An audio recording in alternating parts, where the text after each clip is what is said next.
Whoa, it's rolling, it's rolling!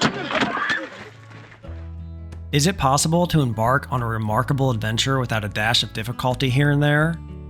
We started our adventure at the location of the 2023 Rebelle Rally's tech inspection in the cool, high-altitude environment of Mammoth Lakes, California, at over 9,500 feet of elevation, with a bit of a predicament. Team 143 encountered a slight problem. Their modified vehicle's track width was just a bit too wide according to rally regulations.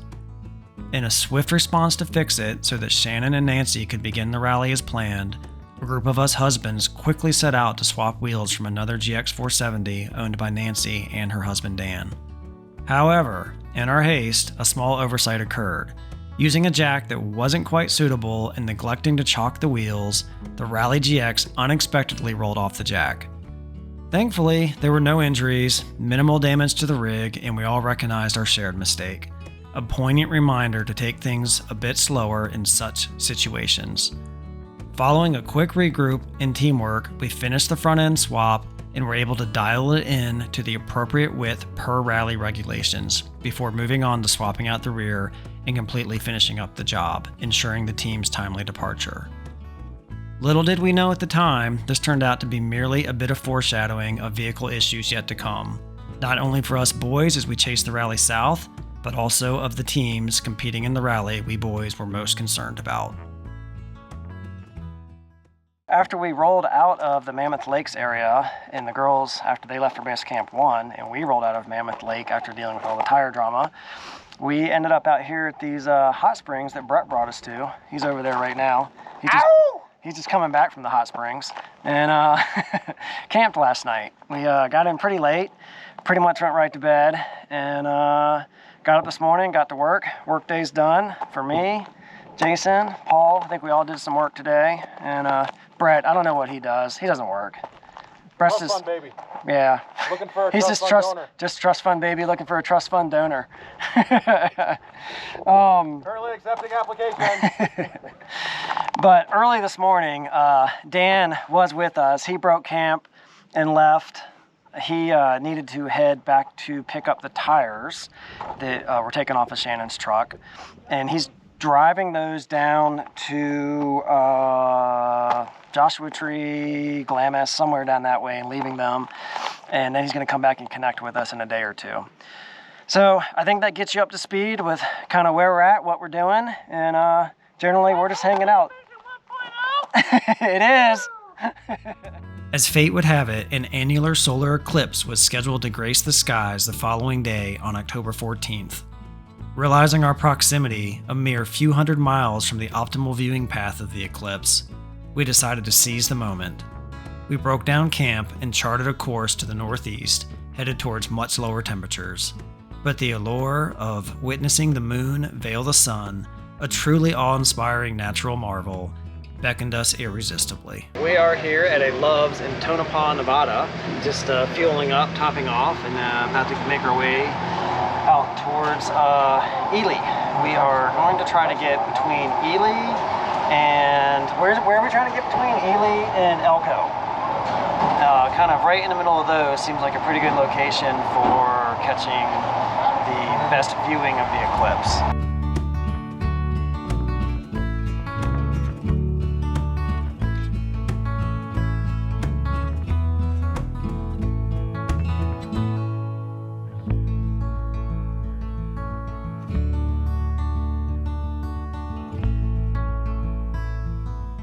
We just came through the town of Tonopah, and we are now making our way kind of northwest-ish, and I think we have about 285 miles to go, so we got a good little bit of a drive to make here.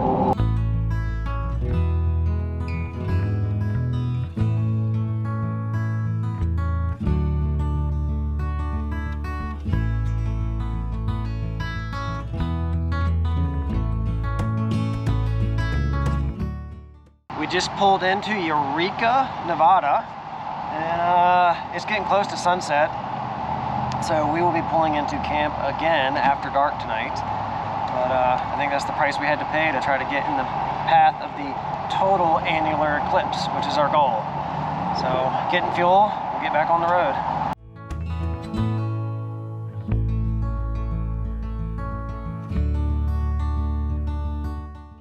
With a little more than 40 miles to go to our destination, the roads have now changed to gravel/dirt roads, and we've been kicking up a heck of a lot of dust. But a good opportunity to play with our amber lights, which are working really well. And oh, cool fact, this is also part of the Pony Express Trail, which is a pretty cool tribute to the girls of Team Pony Express. So yeah, that's pretty neat, I think. A bit over an hour later, we reached our campsite.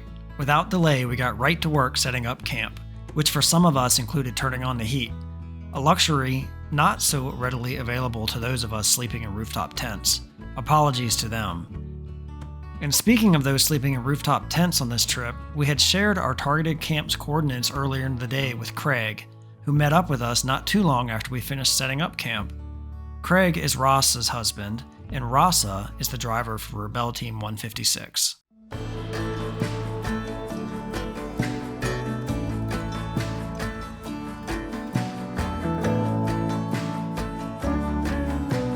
Good morning from a very chilly boys base camp. Whew, man, I will be glad if we get to move south a little bit today and get into some warmer weather. Like there's my brother with his drone. Everybody's up and moving. It is 6:42. We have the live stream for the girls about to start in 3 minutes. So I'm gonna get myself back in the truck and the camper and see what's going on with the rally. Let's go catch up with them. It's really easy, blah, blah, blah. And it might just be a flatter dirt road where it's not going to really challenge the vehicles that much, but it's going to challenge the navigators. Well, if the roads are this easy, why did everybody get flats yesterday? What happened? Just finished up watching the rally live stream, getting my time-lapse camera set up over here for the eclipse, and everybody's getting into their places. I think the whole event is going to take about an hour, but we're excited to see it. So I guess let's check out this eclipse.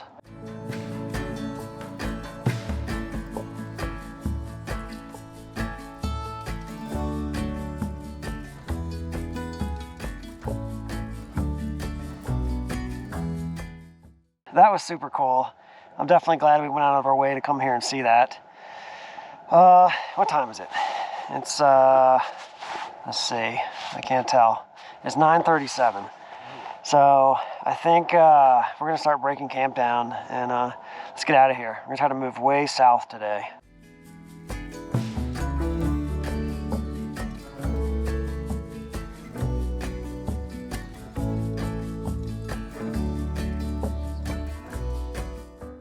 We just rolled out of camp and we are making our way out to the pavement to make this long drive down to southern Utah. When one of you guys have a chance, can you share coordinates for our next destination?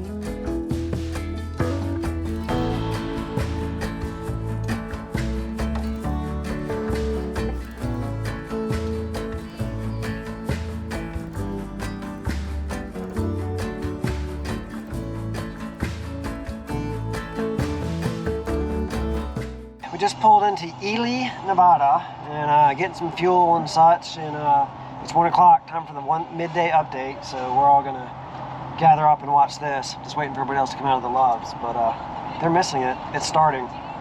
After taking in the midday rally update, refueling ourselves with some lunch, and invigorating our spirits with some impromptu parking lot push-ups, we set off once again in the direction of southern Utah, where we would reconnect with GXOR Dan and enjoy a couple of more leisurely days filled with less movement and the embrace of warmer temperatures. It was a pretty long, not very exciting drive, but we have arrived in southern Utah and we're about to head out here into the Arizona Strip. It's almost dark again. We're gonna be finding camp in the dark again, but we're gonna just try to find a quick, kind of easy camp up there a little ways, and then we're gonna get up in the morning and head out to a more desirable camp and then probably stay there for a day or two. So I guess let's get rolling. It's gonna be dark soon.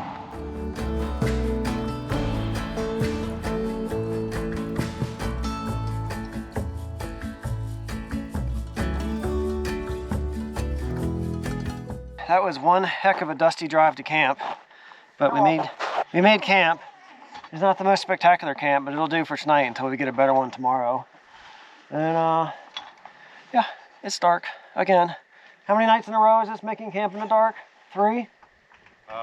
For me, Well, for you, I think this is 6 or 7. 6 or 7 for Brett. At least 3 for me, maybe 4. I mean, I put all those lights on the front. I guess it's good. When I get to We're use getting them. some use out of the lights, yeah. But yeah, everybody's getting set up. Dan and Paul over there. Brett's right here. Craig's here. I'm here. And that's it. I'll see you guys in the morning. It's a driver's day. Yeah, and I know, we do have speed limits out there. I heard you in the briefing. They're going to be at 75 kilometers per hour. Mostly there are a few roads where they can get up to 80 kilometers an hour. Right. But, keep in mind that is 80 kilometers an hour is right around 48 miles per hour. Thanks to the availability of Starlink and my brother Paul, who brings along a small Roku-enabled TV in his camper, our morning began as a group gathered to watch the live stream rally update. This shared experience of seeing how all of our teams were doing and hoping to catch a glimpse or interview with them was the perfect start before we busied ourselves with breaking down camp, preparing to relocate. Our next destination, promising even better views, was just a relatively short 30 or so dirt miles away. We're just working on getting camp shut down here, but in the meantime, while we've been doing that, Dan's been working on a repair. So you had a weld on your muffler break yesterday on the way in here. Where my Y pipe meets up with the cat back, it sheared off clean on the weld. So what'd you do to fix it? I used a corned beef hash can that we got from the camp, and I cut it in half and made a sleeve to protect the upper part of the pipe from the exhaust, and then I band clamped it on, zip tied it together and made sure it was tight, and then cinched it all up and then supported it with band clamps and zip ties until we can figure out if it holds or not. Yeah, that was like quite the field repair. It's definitely but it worked. You started it. It's like, improv. It sounds, yeah. So now I'm not blowing red hot gas into the bottom of my truck, which is also probably good given the nature of this place and how dry it is. So. Yeah, it's cool. Cool.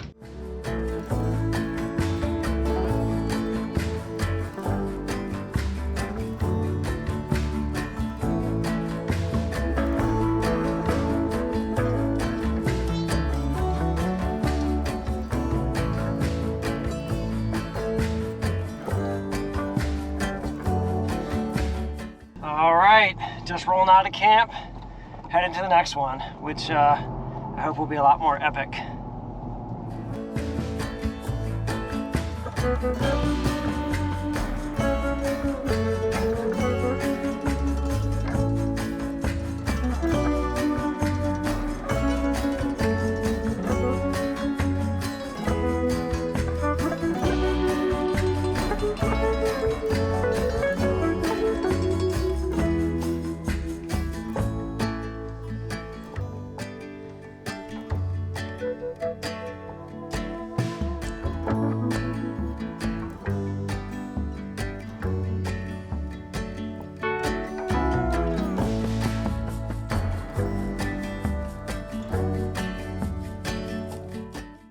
Got a little stop on the trail here. I think we ran into a little repair issue here with Craig's truck. So let's go find out what's going on.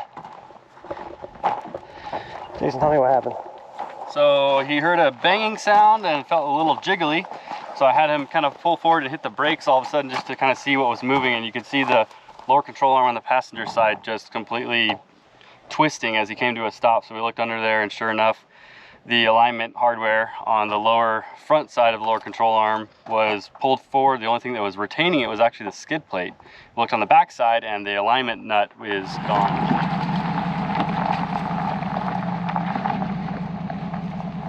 Paul jumped in the truck with Dan, and they are going to go back and see if they can't find it on the trail somewhere.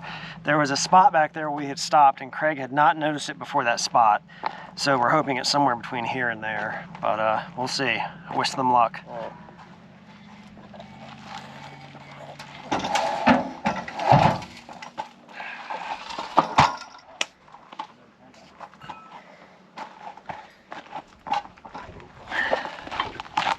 Got the floor jack out.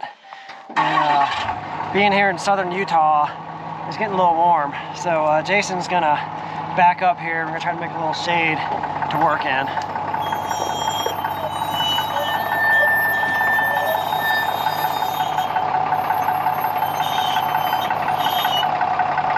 Get him close to your jack.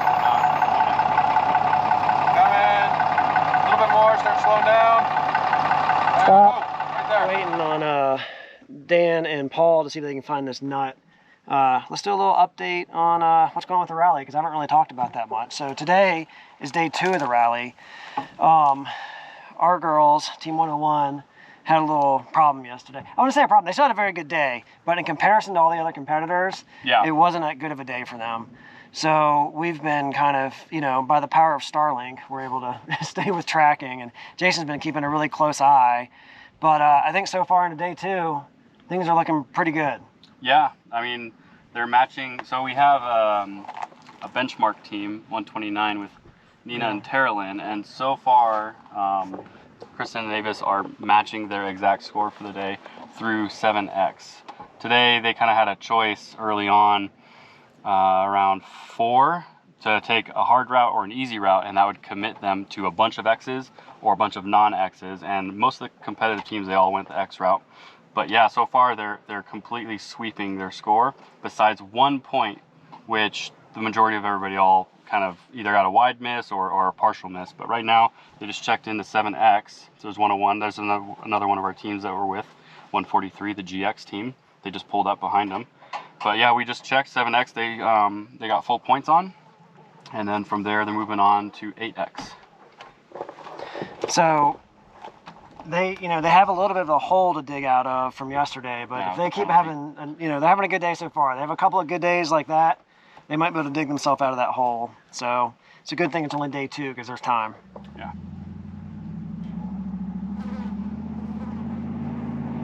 So Paul and Dan just got back, and no luck. They did not find it. So now we got a alternative plan time.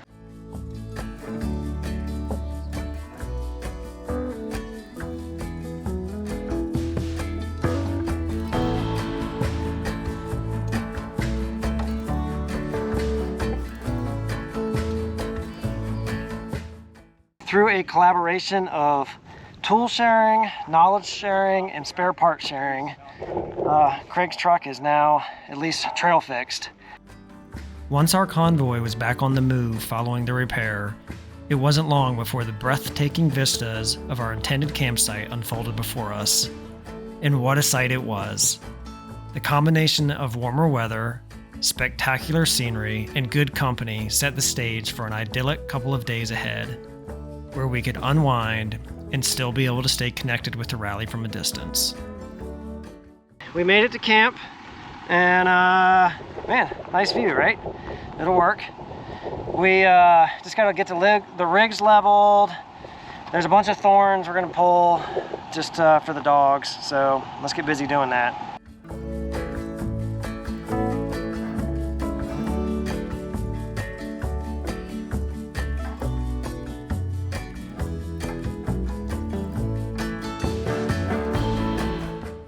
I believe for the most part, we mostly have camp set up, so I think the plan is to be here for 2 nights and get some work done tomorrow, get some work done the next day, and then maybe break camp and head further south.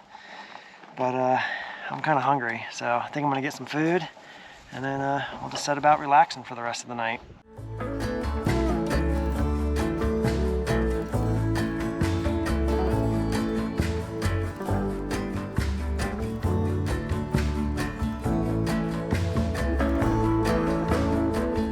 On the following day, work commitments claimed the attention of most of us. But once again, Starlink's connectivity allowed us to blend productivity with the beauty of our surroundings. Yet as the day's labor dwindled and evening gave way to night's calm, we again congregated around the campfire. It was a time for casual banter, discussing those topics that often occupy men's minds until the hour arrived for one last night of rest before we would once again be on the move for the next leg of our journey. Good morning from the boys' camp. It is day 4 of the rally, and the girls have now moved significantly southwest of where we are. So I think the plan for today is we are going to move camp. We've got about a maybe 2.5 hour drive out of this area on dirt and trails before we hit pavement. And then we've got to do a few reset things. We've got to do some laundry, find a place to take a shower, get some groceries, water, propane, that sort of stuff. And then I think we're going to head about 5 hours south.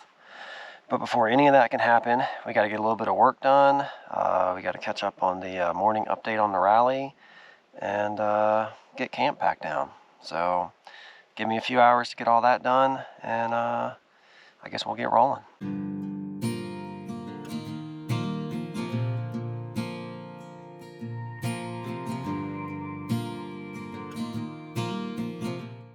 All right, we're rolling out of camp, and we're gonna get ourselves a little glory shot here with all the rigs. So we're just getting lined up, and then we'll be on our way out of here.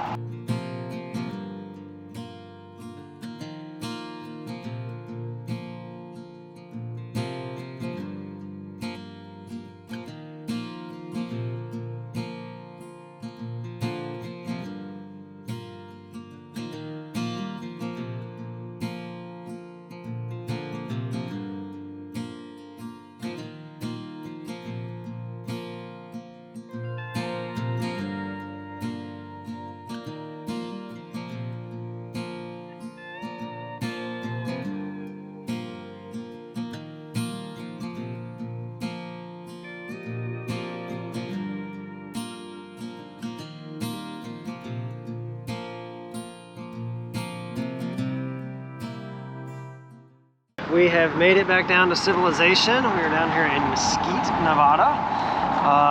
We need to air up the trucks, and we need to get some food because we're pretty dang hungry.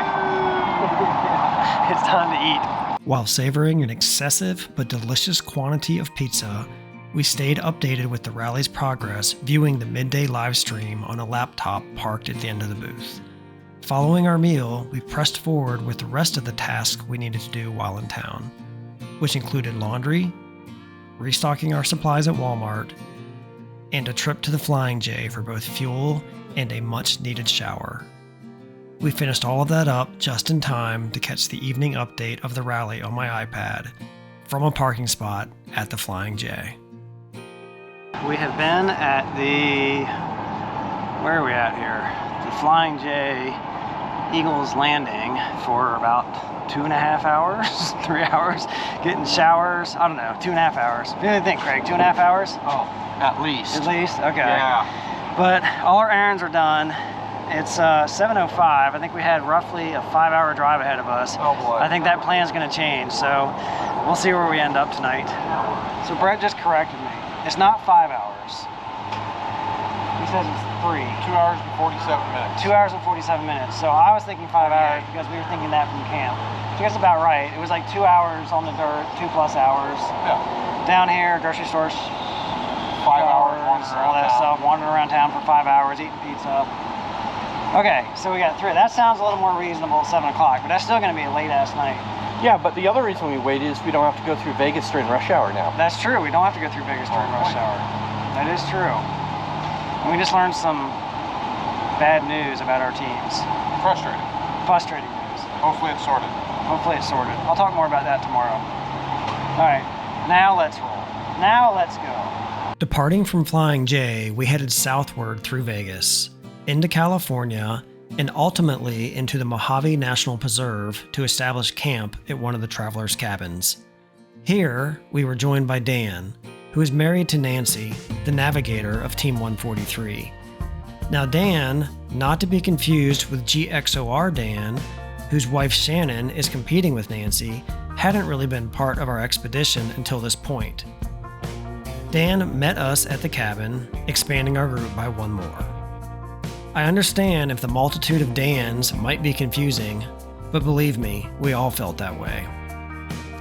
We reached the cabin late, and so, without much ado, we promptly set up our camp and drifted off to sleep. The next morning found us waking up in the tranquility of our secluded camp. I began the day by exploring the surroundings of our traveler's cabin, a new experience for me in the preserve. As I wander around the camp, it seems like the perfect moment to update you on the concerning news we learned from the previous night's rally live stream. Up until that point, we had observed that Avis, my wife, and Kristen, Jason's wife, from Team 101 were facing quite a struggle in the rally. For multiple days, they had been missing checkpoints, only managing half-day completions, and remaining stationary for extended periods of time per the live tracking, all of which contributed to their declining rankings. However, instead of narrating their challenges myself, I'll let the ladies share the challenges they were facing during the rally in their own words. In today's leg, we crested the highest pass ever in the rally. What was it called? Queens something? Queens Canyon? Queens Canyon. Or Queens something. I don't know. Yeah, Queen something. It came out of Queen Valley. I'm not really sure. Anyways, it was really high. It was really steep. I have it in my notes. It was pretty technical. And we had to use low, 4 low, right? That was the first time we used 4 low. Right, going down in the descent because it was very flexy. Yeah, flexy, Yes. slicky. So it was very grippy. Yeah, It was nice. I put it 4 low and it did great. yeah. But then we noticed a problem. Here, let me show you. Oh! Can you see it in there? Oh, you can probably see it. Yeah, there you go. So we've had a check engine light on since we put it in 4 low. And it was doing okay. It wasn't acting quite normal. We checked, you know, everything we know how to check. We checked the air filter, we checked all the temperatures, you know, looked at all that stuff, and we have no idea. Yeah, we even checked the boot that was connected to the turbos because Jason was warning me that if we had a loss of power, we should check that. We checked that, it's fine. Okay. So No leaking, all the oil pressure is fine, it's not overheating, everything Yeah. seems normal. The only thing that's not normal is the light and the fact that we've lost power. and I think I hear a slight stutter every now and then in the idle, but I don't really know. It So could be the air conditioner, I'm not sure about that one. well, you turned it off. Yeah. Wait, I still listened. Anyways, yeah. it could be the air conditioner. I always say I'm no mechanic. But anyways, so once that sort of started weighing on us, our day sort of went downhill. So we made a executive decision. We think it's a safe call and are headed back to camp. We skipped a few checkpoints because they were going to take us kind of deep into the trails, and Kristen just wasn't feeling the confidence that we needed to do that. So we're here at camp. We're gonna get set up. Kristen's going to see if she can figure it out. I don't know, it just said, Oh, we just said here? yeah. I was hoping we would find direction when we got here. Okay. All right. This morning was Hard. hard. That's a great way to describe it. It was hard. It was hard. So we left our marathon stage this morning, which means we get up, pack everything up into the car again, and leave from Self Camp, which happened to be Gold Point. Yesterday, let's give a recap of yesterday. We got back to base camp, and tell us about the... Oh yeah, we got back to base camp, waited in a really long fuel line. It took like an hour, right? At least. Yeah. And obviously we still had to take care of the Bronco because the check engine light was on and I lost a lot of power. So after we had parked, I actually found Laura Wineless, and she led me to Melissa to get a scanner. So we scanned the Bronco and it had 5 or 6 codes, I think. A lot of them involving the camshafts. Correct? Wasn't it the camshafts? Camshaft Actuators. And I asked Nick, the mechanic, what that meant, and he said, well, it could be nothing, or there's a possibility the timing will be off so much that you could cause a fire. So needless to say, we decided to take the penalty and have him like really investigate it, and he scanned it and reset the codes, and he scanned it some more while I drived it, and he said everything looked great and there might be wiring issues somewhere and it may do it again. And that's the case, we could take it to the mechanics for them to work at base camp with no penalty. So that's what we're gonna do. Good morning. Everyone's a bit off this morning. How are you two doing? It's been a hectic morning, and you know, we finished our day yesterday in the mechanics bay, so it's been a rush morning for sure. What happened? You know, they fixed 20 vehicles last night, 1/3. Yes. What happened with you guys? We had a check engine light. I lost power. It started dying on certain spots, so we had to turn in early. We were back at base camp at 3:30. The mechanics dug in, and they found out that I had a bad wire in my engine harness. So they spliced it and fixed it, and I'm hoping we're solid today. Today's a new day. No bad days. I'm excited. Okay, well, you have fun out there, ladies. Okay. Yesterday was another rough day. We had to stop chasing checkpoints at like, what, 1, 2? Maybe around 2-ish. 2. So the Bronco kept dying, so neither of us felt like it was good to continue. So we got it back to base camp. They worked on it some more, and after a few hours they finally found the reason. After getting some diagrams, it was a burnt wiring harness for the engine, Which is what Nick predicted the first time we saw him. That's true.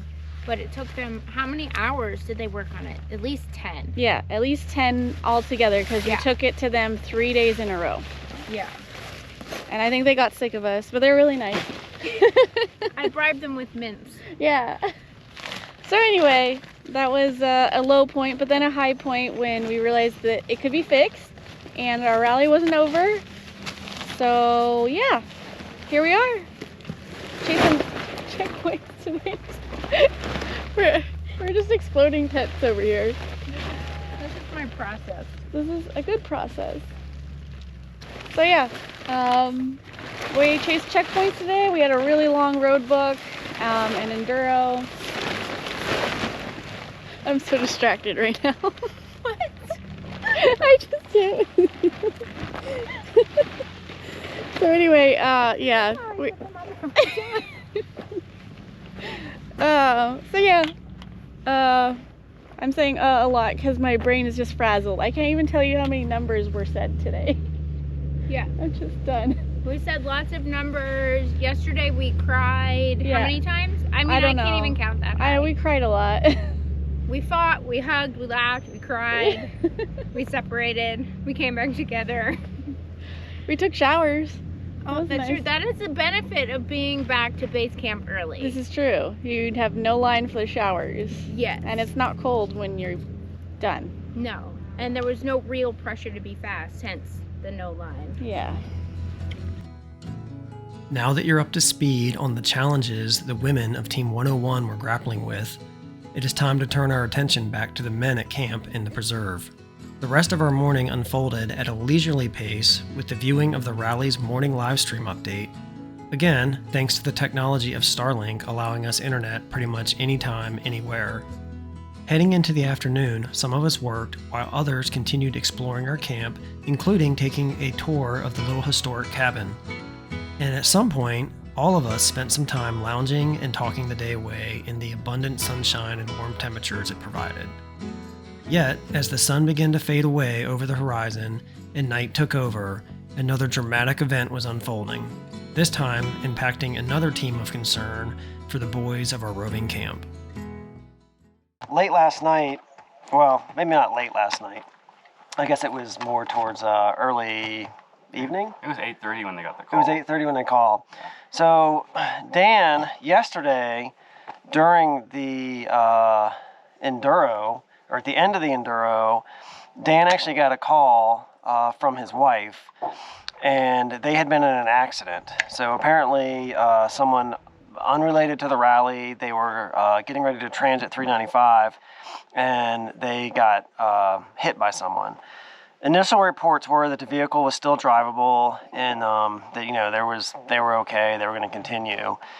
But then yesterday evening, yeah, around 8:30, I think, like Jason said, somewhere in that neighborhood, they got a call that they actually were transporting the Dan's girls. They're team 143, right? Yeah, 143. 143 to the medical facility there in the Johnson Valley area, just with not major injuries by any means. I mean, they had been continuing to, but I think there were some concerns that they had potentially suffered more injuries than they initially thought. And so the two Dans left out of here and made the 2.5-3 hour drive, something like that, down to the area. And we got a text from them late last night after they got there and reconnected with their wives at the medical facility that they're out of the rally. So they both had some injuries. I won't get into details on what that is. That's their story to tell if they want.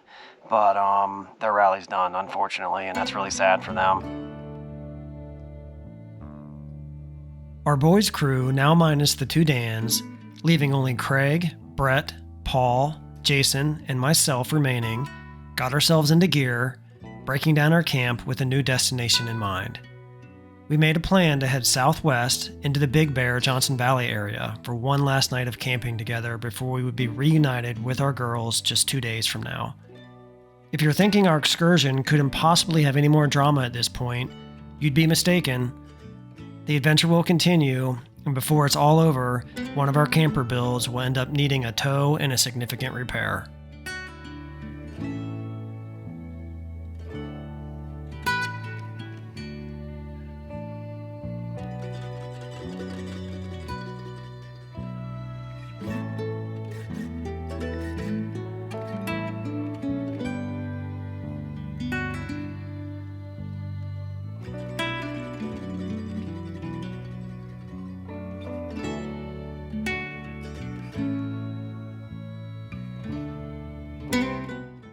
All right, we have made the drive from Mojave down into the Johnson Valley area and just going to hit the dirt again.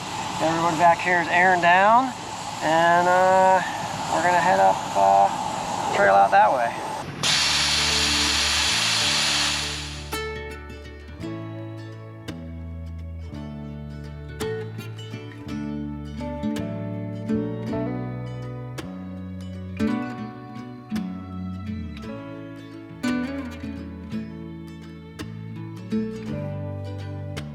As we ventured further from the paved roads, the expansive, rocky dirt trail began to taper into a narrow canyon, morphing into a sandy wash. The wash grew increasingly engaging as we encountered a small bit of water running and larger rocks beginning to dot our path.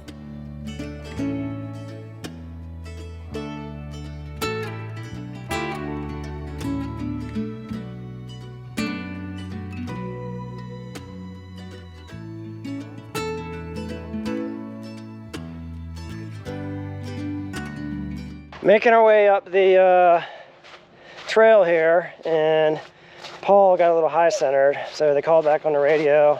I left my truck where it is. I'm not in a good spot to back up because I was kind of in the middle of a little rock garden. So I'm gonna go up here and find out what's going on, but I see doors open, and I don't know.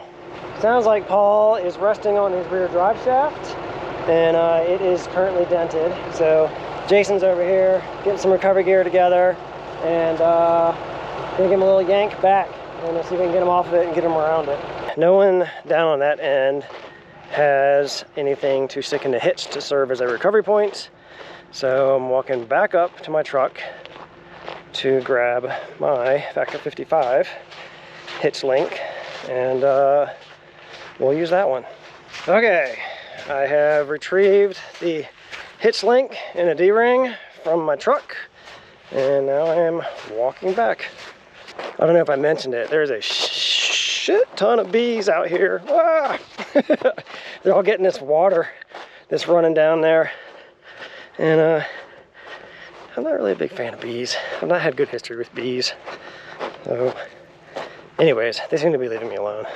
That goes in your hitch, pin through it.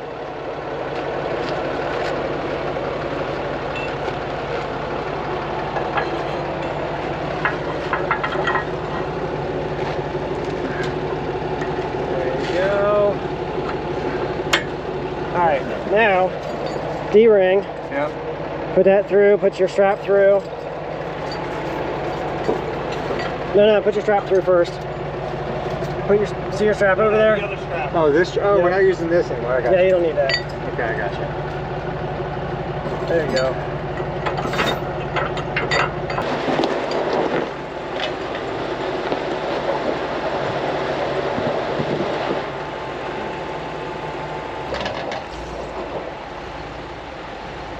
Go again? Okay, stop. Now we have a problem. Jason got him off the rock and we tried to go forward and noticed his rear wheels weren't spinning. So upon closer inspection, his rear drive shaft is actually severed. So we got some fun stuff ahead of us trying to get this thing out of here. Paul's truck was in a bind, with the rear wheels powerless due to the broken rear drive shaft, and given the current spot it was sitting in wasn't ideal for assessing repair strategies, we decided we needed to move it forward about 20 feet or so, away from the rock and onto flat ground. Our plan involved stacking rocks and letting more air out of his tires to see if we could get it moving under its own power. On a positive note, even though the truck now only had front-wheel drive, it did also have a front locker, which meant we could distribute power evenly to the front wheels for extra traction. There we go. With Paul's truck now on flatter ground and without rocks in the way, we were able to start assessing the full situation, and it wasn't ideal. Here's the problem. So one, thank you Starlink. I was able to walk up to the camper where I have it around the corner here and use the internet and look up how to pull a drive shaft on a 2500 here. The unfortunate thing is you're supposed to drain the transfer case because when we pull the shaft, all the fluid's going to come out. So we don't want to pull the shaft. That would be bad. So what we're going to do is more surface area. we're going to just basically try to clear the front end here at the rear diff and then strap it up with a strap, which I know sounds really janky, but we're just trying to get it out off the trail out to a more main area that we might be able to run out and get some parts for it. So that's the plan. Let's see if it works.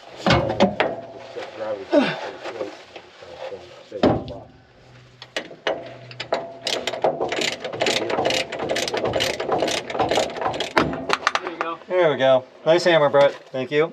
You bet.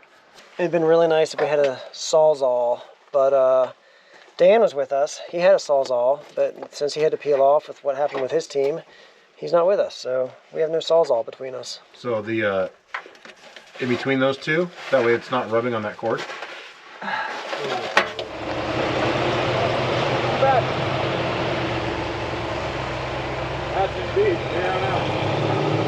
To recap, what we did was we took the U-joint off the rear diff, then we used his bike lock to secure the drive shaft, just hold it up, and it's just kind of spinning in the bike lock. So we don't get them too fast, but hopefully those at least get us off the trail, and then we can decide what to do from there. If we're gonna park it, go fix it, or whatever's gonna happen. But right now we just need to get off the trail, and I know there's at least a couple more rock gardens to get through. But he has front wheel drive, so we got the front drive shaft going, and he's got his front locker on. So front wheel drive with front locker.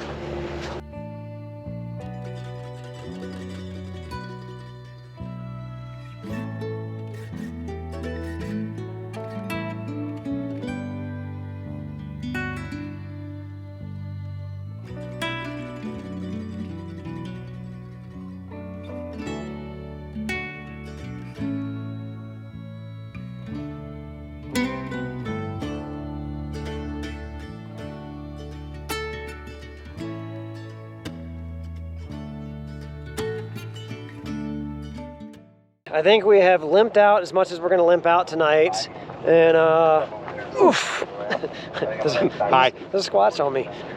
Squatch does exist. You like getting squatched. So anyways, we're going to go ahead and camp here tonight. We decided not to try to limp out anymore. I think we still have about an hour plus to limp out of here tomorrow. At that speed, hour and a half. Hour and a half, To get, okay. Just to get to pavement. Plus we got to get down to Yucca, which will be limping right. on the highway. probably another 45 minutes or so to get to Yucca from. It's a whole thing. So we got a couple hours to go. So we're going to make life here. Make life here. Make life here. All right, let's get camp set up.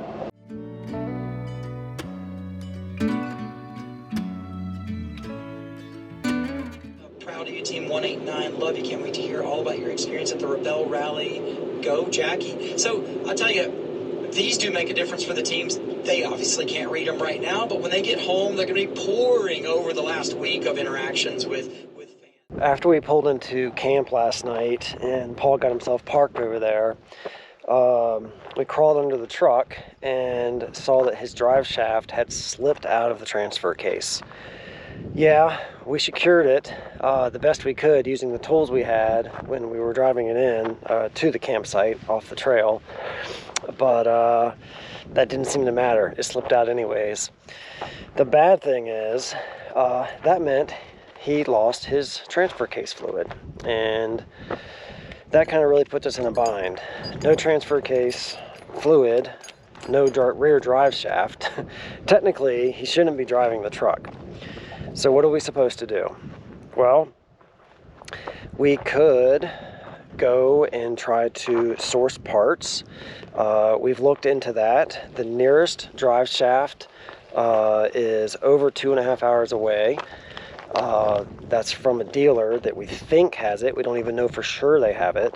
So that's 5 hours right there just to get to the dealer and back. Then we actually have to do the repair. We have a potential second option, which is there is a drive shaft shop about no, not 2 hours. I guess probably more like 90 minutes away. But there's no guarantee they're going to be able to make us one. And we have to take the old shaft there, bring the old shaft back, or bring the new shaft back, still do the repair, do all the things, right? And in the midst of all of this, we are trying to get ourselves down to Glamis to be there right after the finish. You know, which doesn't really give us a lot of time. We were doing the math last night. We just don't have a lot of time. So what was decided is we are, I know, we shouldn't be doing it, but we're going to. We're going to go ahead and try to drive the truck out of here. So, or at least coast it. It's mostly downhill. We need to get out of here, get back out kind of into the main track that is mostly graded road, and mostly downhill, mostly. So we're gonna try to coast the truck as much as we can. We'll pull it here and there if we have to. If he has to drive it, put it in drive, to drive it in front wheel drive, we will try to keep a close eye on the transfer case, make sure it's not getting too hot. And we're just trying to get it to pavement. If we can get it to pavement, we're going to abandon Paul so we can get to Glamis, but at least he'll be on pavement and within now an area where a tow truck can get to him. So he's going to try to get a tow truck and get it somewhere and get repaired, and maybe by some miracle that happens today, you know, he'll be able to join us in Glamis tomorrow for the gala. So that's the plan. We are just getting camp packed up here. We're trying to be hard out at 7. We wanted to give ourselves plenty of time. Yeah, we only have to go 14 miles to get a truck out of here, but who knows what we're going to encounter. Hopefully nothing. But I guess it's time to get rolling. Good morning. You ready to limp down the mountain? I don't limp anything, Brett. Well, 50% of your jeans are going to be limping. You want right behind Paul, or you want tail gunner? I think I'm gonna go right in front of Paul in case I have to pull him. Oh, so you can catch him if his brakes burn up. And I'll catch him if his brakes burn up. Just tell him to turn downhill away from the road if the brakes start stopping. Don't hit me. Yeah. Okay, I'll run tail gunner then. You're gonna run tail gunner. Okay, you're gonna tell me where to go. I don't know where I'm going. Okay, so do you want me out front? Are we going north? I was thinking about putting you out front. Okay, I'll go out front. Okay. I'll give you guys a little bit of space. Okay, you go out front. I'll call out your turns. Then Paul will go.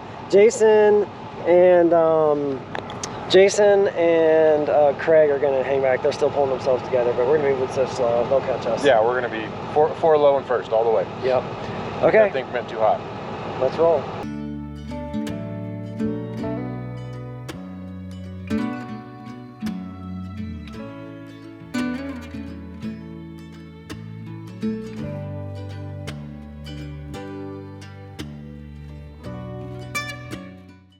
We're gonna do a quick transfer case feel here. We're gonna feel up the transfer case and see how warm it's getting. Hopefully it's not getting warm at all. That would be ideal.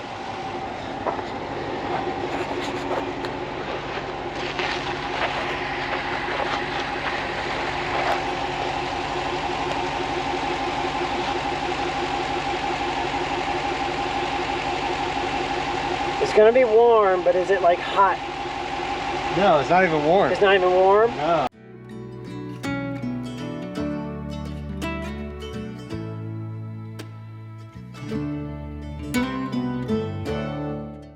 It's not burning me.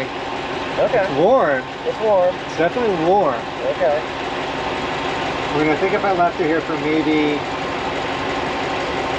I don't know, a while, it might cook me, but not super, super hot. Okay, that's good. That's okay. All right, so we have, as you can see, made it out to pavement. The transfer case is not cooking itself to death, so that's a good sign. And now we're just trying to decide if we're going to try to push it a little bit further. There's a little bit better place up the road for him to sit and wait. But we have to decide if we're going to chance it or not. It's another 5.5 miles up to where we were trying to get him to on pavement. So it's mostly downhill. I mean, right now we're just coasting. So he's got transfer case in neutral, just like he's been doing. And he's just coasting down the hill here. So we'll see if we can actually make it to the parking lot we were hoping to.